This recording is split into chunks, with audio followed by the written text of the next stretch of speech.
हंसदेव बोलत हूँ। आज मोरंतस की ओट सबके आगू बोलत हूँ।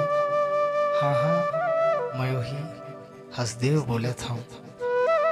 जम्मो प्राणी ला मैं अपन कोरा मा खिलाए हूँ। आज वो मन दया की भीख मांगा थे। का वो मन ला हक नहीं है अपन घर कुरिया में स्वतंत्र रहे के?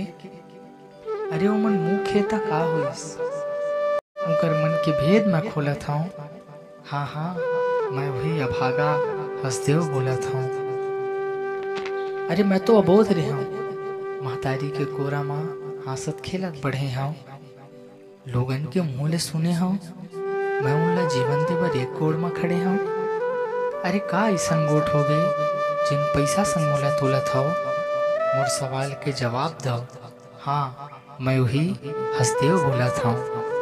लहर नहीं आई का मोर रहे ले माटी महतारी उछाह नहीं मनाही। मैं तो कोनो ला कुछो नहीं मांगाऊँ, सबला दे बर जानता हूँ। यहाँ रवैया जम्मो जीव ला मोर लइका बरोबर मानता हूँ। अरे अभी तो आरी धर के तुम मोर ऊपर बरस जाओ, कि अभी तो आरी धर के तुम मोर ऊपर बरस जाओ, फिर थोड़ी दिन माँ हवा और पानी भर तरस जाओ।